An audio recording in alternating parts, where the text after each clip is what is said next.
Good afternoon, good morning, good evening, everyone. It is 9:31 a.m. Eastern Standard Time on this 10th day of March 2021. Taking a look at our pound pairs again. I'm using an alternate chart style for this. This is known as a line break, three-line break. It is a Japanese form of charting, and it's existed for a while. There's several forms of Japanese charting outside of regular candlesticks.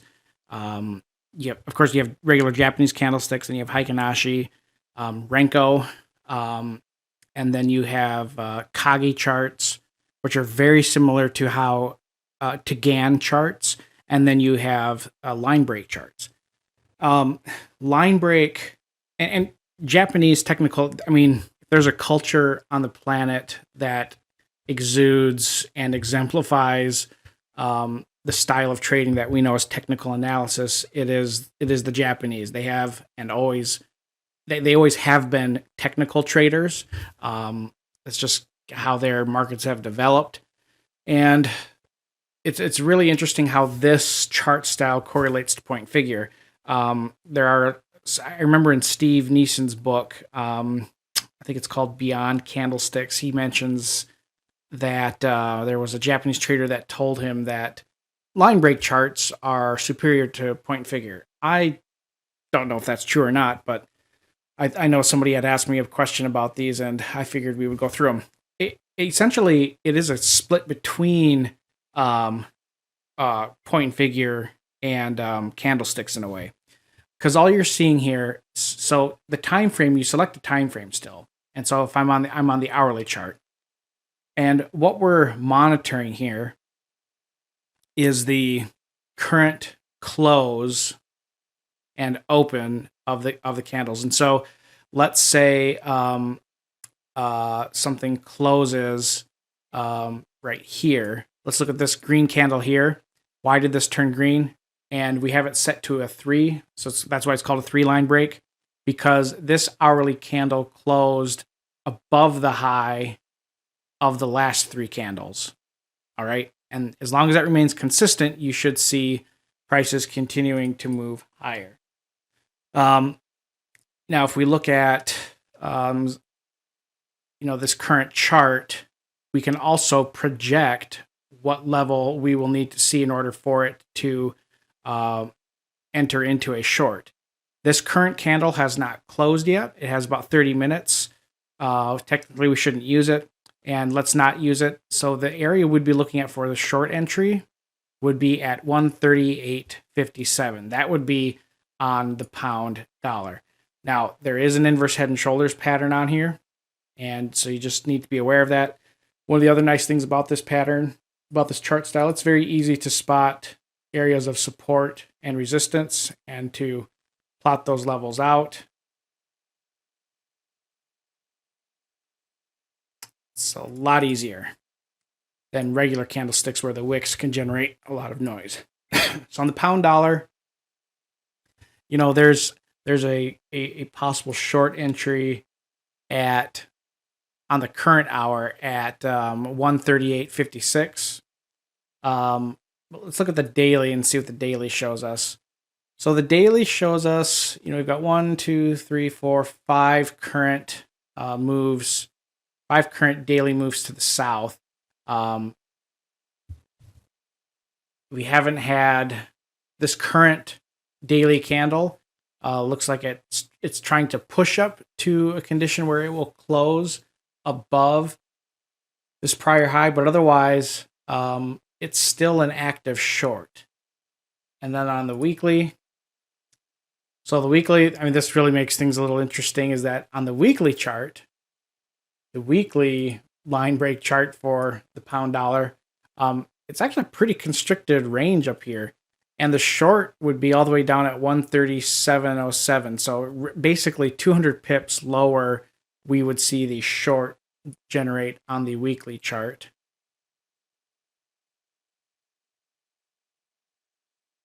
We'll just say 137 even.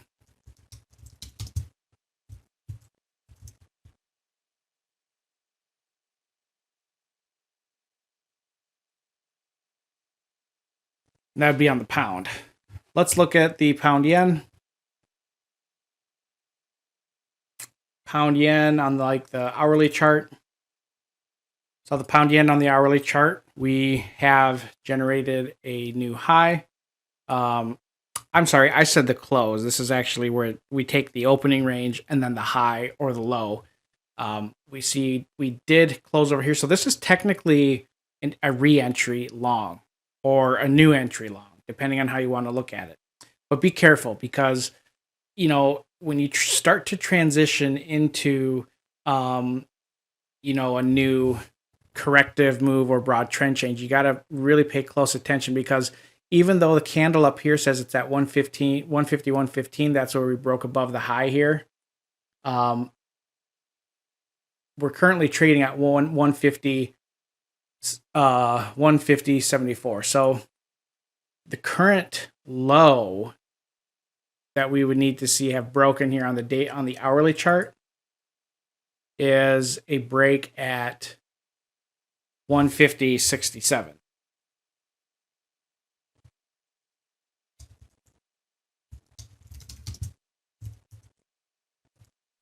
On the line break chart. And that would be a good zone to look at. We do have a prior top there.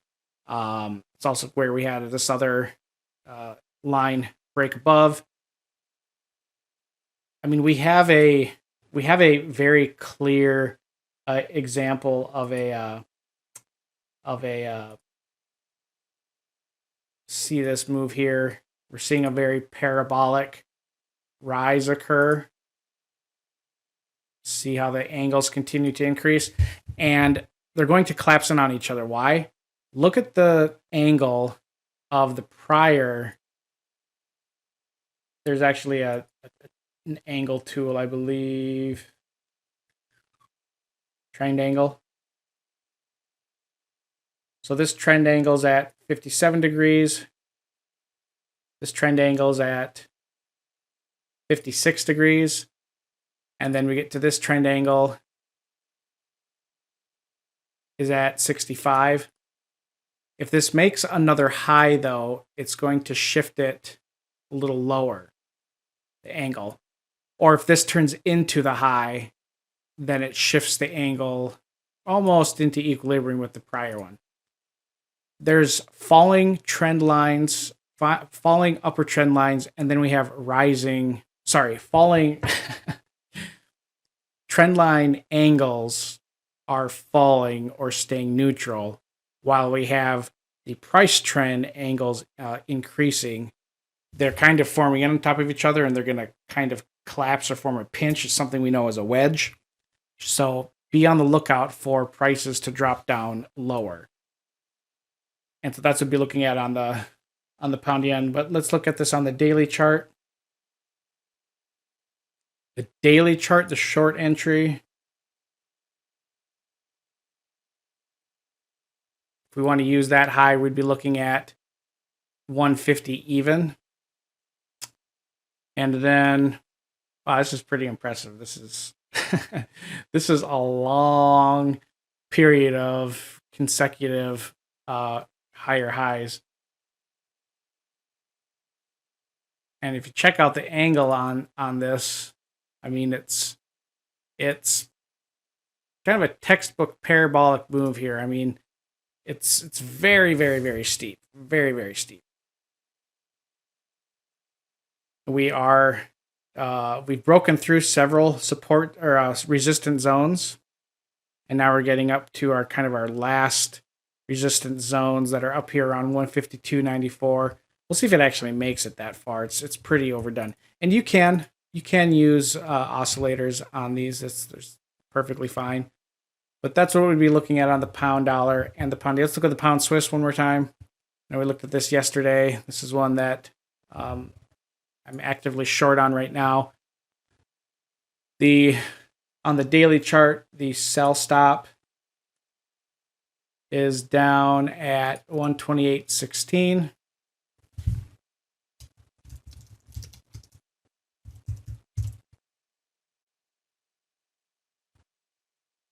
That's on the daily chart. On the hourly chart,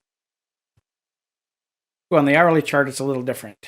In fact, on the hourly chart, we could get a head and shoulders pattern. which would really confirm that entry, because the the head and shoulders pattern on here would really be the neckline of the head and shoulders pattern on the hourly is the break line on the daily chart. So you have bam, bam, bam, whatever, it's fine there. Boom. And then whatever the high is over here. I suppose it wants to use that. It's fine. And this is also, looks very much like it's a rising wedge as well. I mean, just look at the angle that we have going on here, and the peaks over here. This is very much a wedge pattern that we've got going on. So yeah, and that's the break here of the neckline would also, if this was regular candlestick chart, which we could turn on, but the break would be below this. So this would be a good zone to look at. 128.16 as the short zone. Looks pretty nice. So anyways, that does it for me on here with Forex. We've got some nice looks at some of the pound pairs, and we'll continue to do that moving on tomorrow and Friday and into next week as well. Have a great rest of your trade day. From all of us here at Exchange Rates UK TV, please don't forget to like and subscribe. Thank you.